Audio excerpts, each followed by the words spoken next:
I'm going to kick this video off with a shameless TMP web store promotion. Embrace it. Owl patches we still have for now. Shark stickers just in, pretty sick. Shark patches. Look at this coloration. Sick. Still in. Web store at the top. Order them while you still can. If you find this video in the years to come, they will be long gone. So sorry. That's my old squadron coin. Not in stock. On to the subject matter. Question. What is the best survival rifle? This is going to be interesting. I think you guys will like this video. You already know the subject, but let's talk philosophy. I think a lot of you would have this in mind. Say hello to the bastard AR-15 build here in TMP. It's just a hodgepodge of parts, but man, it turned out sick. Really cool gun. I may do a separate tabletop. Troy PDW kit. ADAC lower receiver, H&K 416 grip, Troy Alpha rail, and a Black Rain, I think, brand barrel. Shoots awesome. Wow. Is this the best survival rifle? What would you think? Well, let's go back to the attributes and the key to the question. I would say it'd have to be reliable. It would have to be relatively cheap. That's what I think. Because you want to be able to store such a gun in a bug-out kit or BOK. That's a TMP term. That's what I've always called them. Bug-out kits. Would you put together a $1,500, $1,800 AR-15 and, you know, just kind of hole it away in a kit forever? Most people would not. Another attribute, tough. Another one, lightweight. This one isn't too bad. As far as AR-15s go, with just irons, no sling, with a magazine in it, 6 pounds, 12 ounces. That's pretty light for an AR-15. It's pretty light. The question is, and this will drive to the heart of the matter, is it light enough? Compact. How about the overall length of this one? The bastard AR-15. It's okay. I didn't measure it, but it's okay. Accurate. It should have adequate firepower. This one will. It can take anything an AR-15 can shoot. Should be scopable. This one is. Pick rail on the top. And check this out. I think it should be quiet.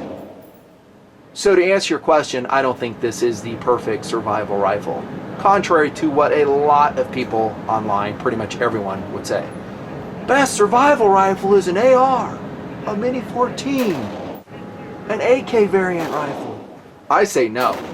For a lot of reasons, mainly because of SAWC. Size and weight constraints. Although this is 6 pounds, 12 ounces, the ammunition is not super light when you're carrying a bunch of other stuff.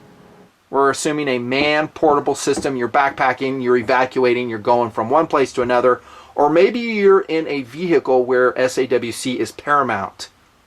In that case, I'm sorry, you will not see a gun like this integrated into my system. Forget the weight of the system, and this is without glass, mind you, the ammunition. I cannot take that much. I'm not that in shape. I'm not that capable of moving quickly. And by the way, neither are you. Don't believe the hype. Don't believe it. However, this gun pretty much fills all those attributes. In fact, I'm going to christen it perhaps, not positively, but perhaps the greatest survival rifle made in the world. The Marlin Model 70 PSS Papoose. So, yeah, I'm christening this the best survival rifle in the world. Pretty much. Not absolutely. I'm going to cover some competitive options, which to me are fascinating and in some ways just as good. Why is that? Well, let's get to the first thing I said. Reliable. The Marlin Model 70, we'll just call it the Papoose, has been in our family since 1994. We have 2 of them. This is one I Duracoated. I think this is Black Hawk Coyote Tan Duracoated. I did this about 6 years ago. Still wearing pretty good. All coatings will wear. Duracoat a little bit more. And that is a Weaver Simple 4-power scope on top of this Marlin. That is one of the guns we have. And by the way, I've been planning an update to my original Marlin review, and I forgot, that's what I was saying. I reviewed this gun in field as one of my first rifle reviews ever in TMP. I did it with my youngest son, Last Suspect. Link at the top, maybe. No one ever clicks on those links, so sometimes I just don't even put it there. I'm not happy with that review. I think the gun deserves more, and that's why we're talking about it now. So, said I had two. Here's the second one, and by the way, this is the carry case, at least as it was issued back in 1994, I believe. And this one came right out of a Bugout kit. In fact, it is in kit number 1. That is my kit. And this is how I store it. I'm not making this up. I'm not putting it together just for the camera. It is outfitted exactly like the one you see on the table, a Weaver 4-power scope. Those, by the way, are Burris super lightweight aluminum rings. Keep them super tight, because if you don't, they will come off that aluminum receiver.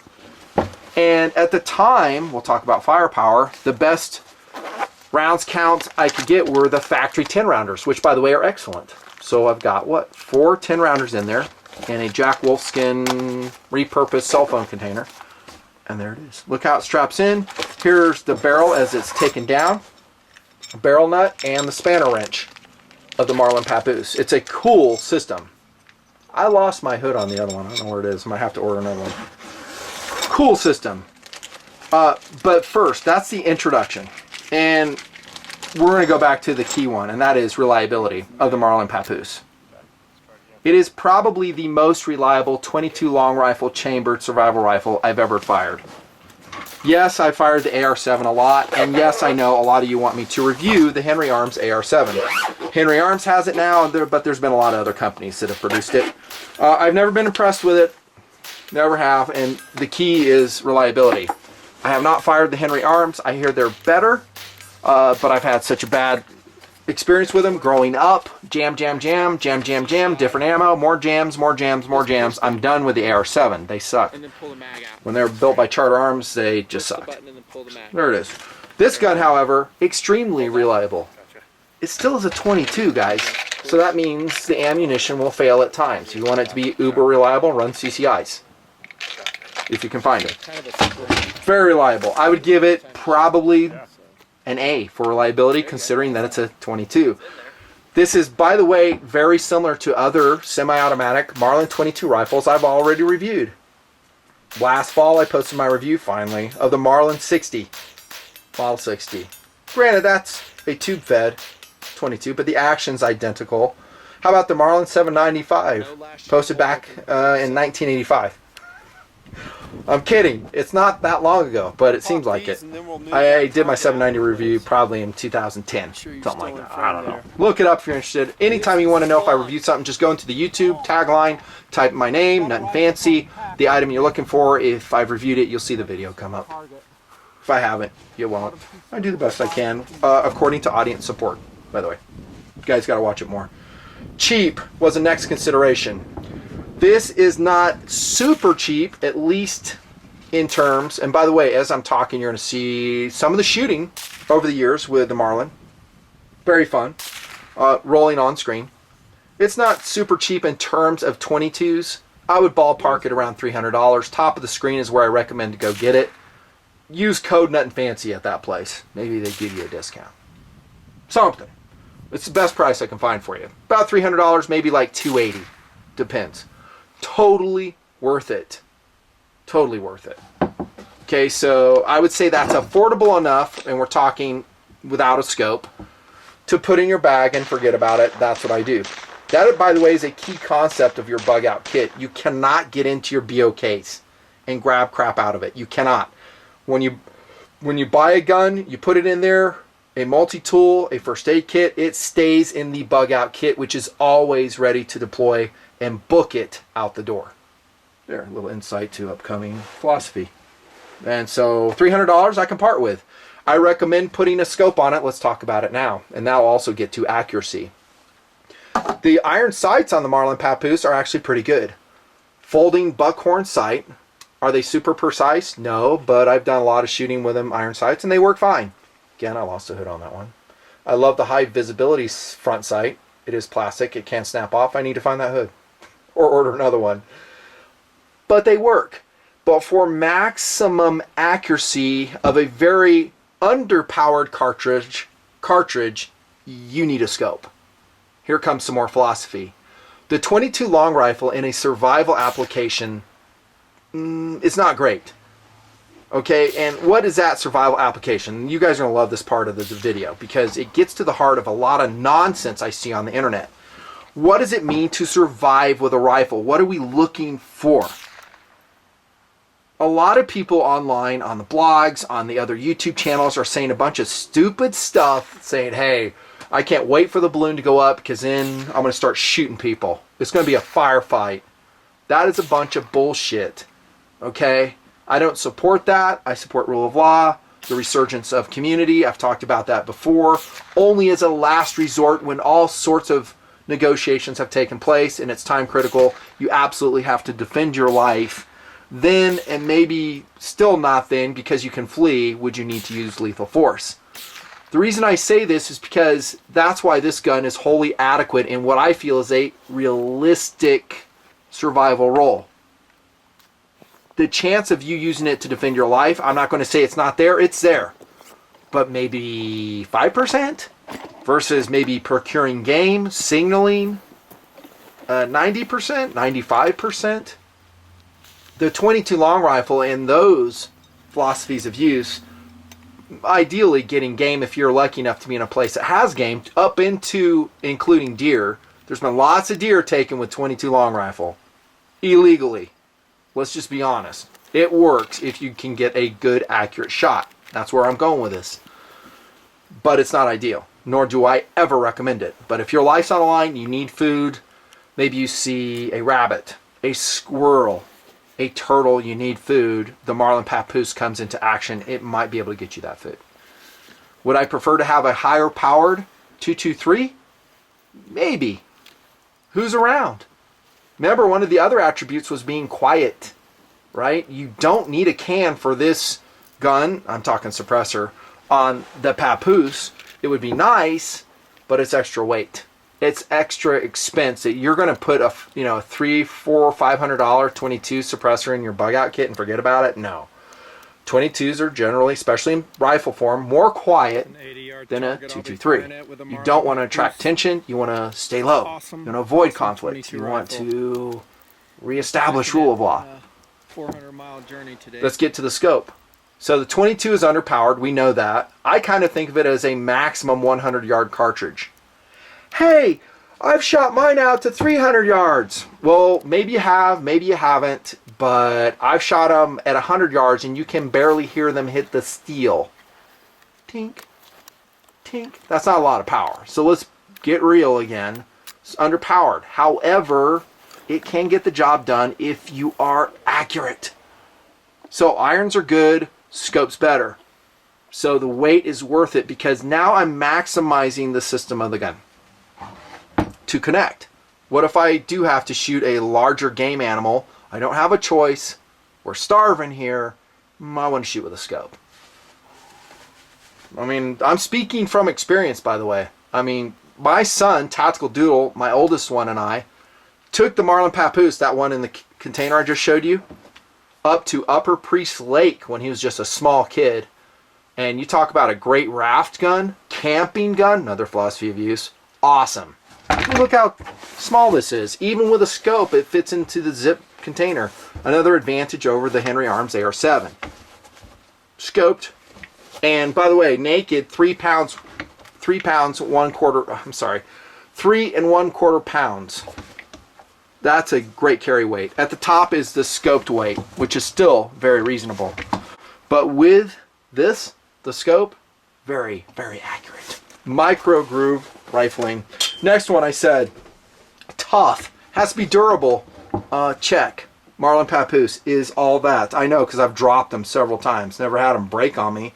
Compact. Short overall length. Well, once again, here you go.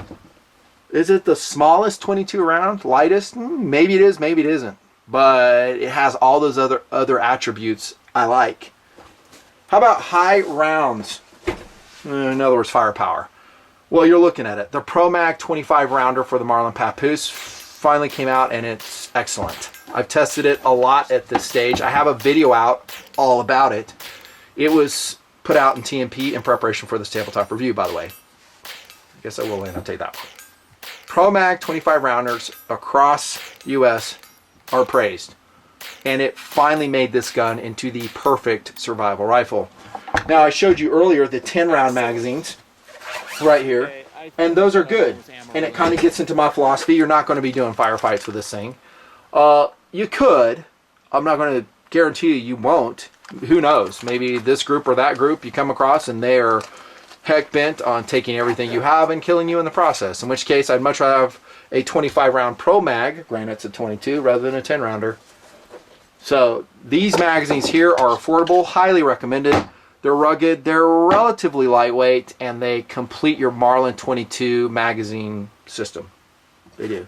And it gives it a firepower that, heck, even dominates the old Feather AT-22. I think that was a 20-round magazine at the time. Scopeable, I said that, I talked about it. It is scoped, and we talked about quiet. Quiet. Now, the fire control mechanism is like we've seen in all the other Marlins. Of note is the last shot hold open feature. Pretty excellent. You may not have it engage every single time with that ProMag 25 rounder. It will work all the time with the factory magazines, however, which are also affordable and available direct from Marlin for a pretty reasonable price, if I remember. Look at the profile of the barrel. Just right. It is not a liner barrel. It is full stainless steel micro groove rifling. What are you talking about, Netton? Well, a lot of 22s, I wouldn't say a lot, but a fair amount, will have a plastic outer and a steel inner liner for weight and, more importantly, for cost savings. To date, the Marlin 70 PSS has not done that. Even the newer ones. Now, my Marlins are dated from, I'm talking the Papooses, and the Papoose goes way back, by the way. The wooden stocked Papooses were very cool. They've been around. They sold great.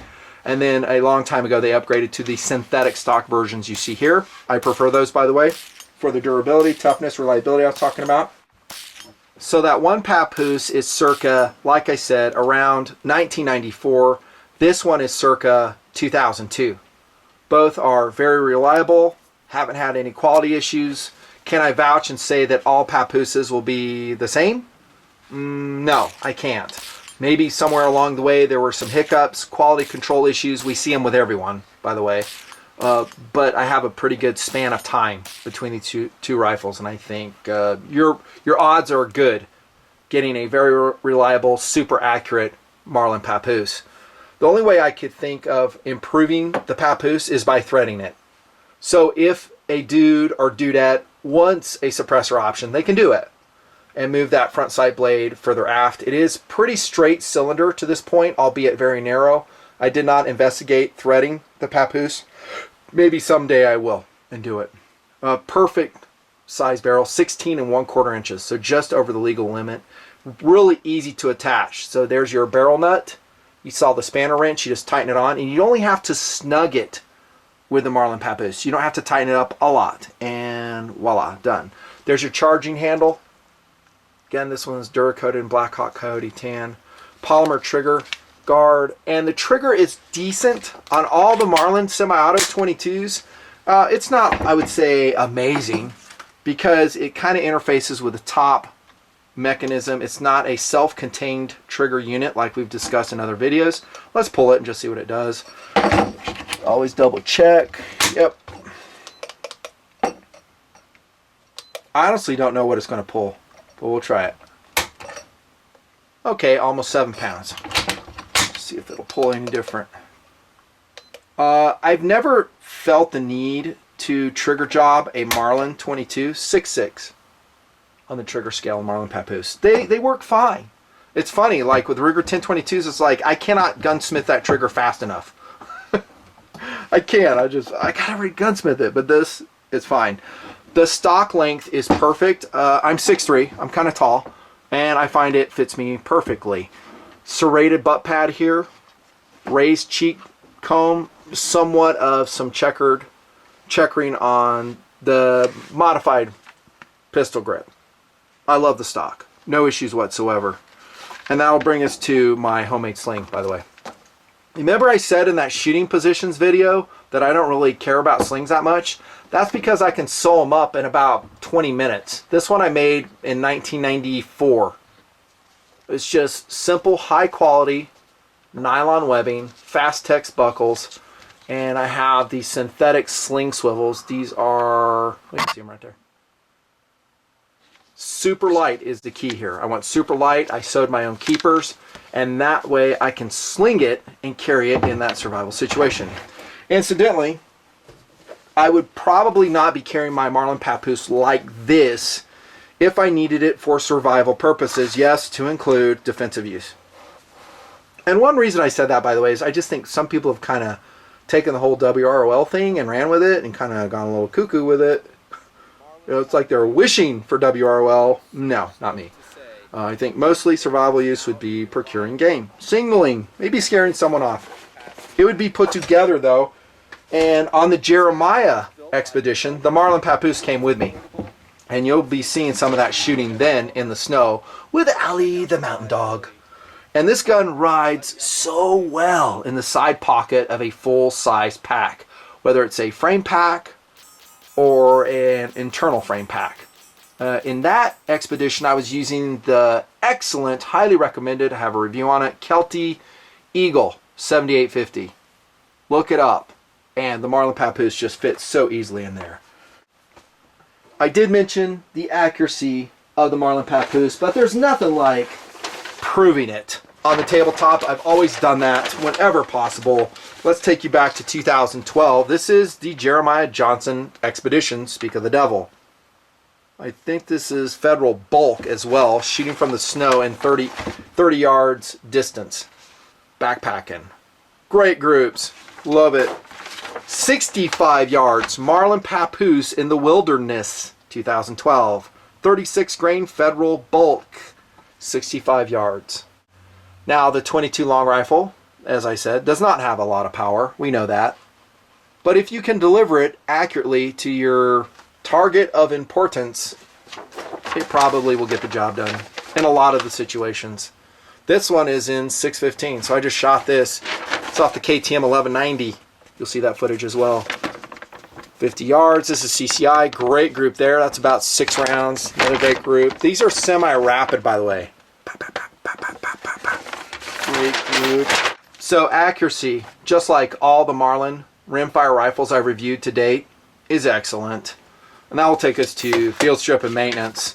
Honestly, I'd rather take apart a Ruger 1022 than a Marlin, but it's in here. It's not that hard. I just wish it was more modular. And like I said, it's not. The trigger is not modular. Interfaces with the top. Here's your parts list. And again, easy enough to go get those parts, which incidentally I have highlighted because I need to go get them. I've lost a carry case too. Don't!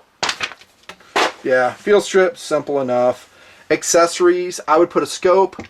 The Burris are similar, low mount aluminum rings. Tighten them up really good. You don't have to Loctite them, by the way. This scope is the perfect Marlin Papoose scope, if you're wondering. Again, is the Weaver RV4. Super lightweight, clear, duplex reticle. No, you don't need a ranging reticle. You won't be shooting that far usually. If you are, just put a little range chart on the side of your stock with that duplex reticle to figure out where to hold over. I love the scope and the ring combination. It's just perfect. So before we move on to the next point, accessories, I would put a sling on it. I would definitely buy the ProMag 25 round magazines. I would definitely put the scope on it. I think I made the scope point pretty clear. I would not put the DP Products trigger in it. Not necessary. The DP Products trigger is excellent. However, it's probably money wasted for a survival kit stored gun. If you're using it for a recreational philosophy of use, then maybe it's worth the money. DP Products. Talked about the can already, and that's pretty much accessories. And that brings us to the sad moment when I conclude this tabletop review. Talking about value around $300, totally worth it, and competitive options. You guys will like this. I got to give some love to the still excellent, previously reviewed, and highly recommended 1022 Takedown by Ruger. But it's a lot heavier, guys. It is. I think I mentioned that in the review. Hey, it's not that much heavier. again, we're talking about a survival kit rifle where SAWC is paramount, where it's man portable. You're carrying a lot of other things besides your rifle, and you may get to the point with a 22 rifle when the going gets tough, you ditch it. You can't take the weight. So you want to make it super lightweight, super small. The comparison weights are at the top between the Ruger 1022 Takedown as configured and the Marlin 70 PSS Papoose as configured, both with what I would consider normal capacity magazines on the order of 30 rounds. This one I had out earlier, that's why it's not in the pocket. It was Duracoated by me. I think this is Magpul, and it does have I think a Clark trigger in it. I honestly forget, you'd have to look at the review. Pretty easy to put together. The Ruger 1022 Takedown, you might be able to make the point that it's easier to put together than the Marlin Papoose, and I would concede that actually. The compact, that is travel, overall length is about the same. I mean, what's not to say good about the 1022? So many accessories. This one has a flash hider on it. It's not the threaded barrel version of it. Try sling rail on it. Talked about that in the review. They're great. It's just that they're not as lightweight and as compact as the Marlin Papoose. It's going to be around the same price, maybe a little bit more, maybe a little bit less. This also has the extended charging handle. And I think I put an RV 2-7 on here. This is a Weaver 2-7 scope. So it has a more capable scope on it that will add just a few more ounces. Still a great gun, still highly recommended. But I'll tell you from experience, having traveled with both, when weight is super critical, I don't take the Takedown. Or I haven't. It's the Papoose. The Papoose is not a tactical looking firearm, incidentally, and that might be a good thing. When it's coated like this, and Marlin, by the way, you should come out with a coloration like this, thank you very much. A lot of people won't even notice it. It doesn't look militaristic, and that's a good thing in some people's minds. Maybe if you're trying to intimidate someone, it's not so good. So no gun is perfect. You got to decide what a survival gun means to you and your system and what you're after. I think I've been pretty clear on what I'm after with this one. Also in the running as the greatest survival rifle of all time, in my mind at least, is the Kel-Tec CMR 30. That one is chambered in a much more powerful 22 Magnum. 30 plus 1 is your firepower. From what I know about it, a great gun. About the same weight, however that ammunition, while much more powerful, is going to be heavier and much more expensive if you're going to use it in any other philosophy of use besides survival. You will want to practice with it, you want to train with it, get good at it, and maybe just have fun with it. Maybe travel with it on the back of your motorcycle, another philosophy of use, in your airplane, your car, your truck, your three-wheeler, oh wait, they don't make those anymore, four-wheeler, your Razor, your side-by-side. 22 Magnum's just expensive to shoot, but from what I know, haven't tested it yet, maybe someday I will. CMR 30, great gun. Fun fact, I talked to Kel-Tec about 7 years ago to make just such a gun. I saw a niche in the market, I was like, hey, we need a reliable, kind of tactically leaning 22 Magnum repeating rifle. And lo and behold, they finally have come out with it, I think.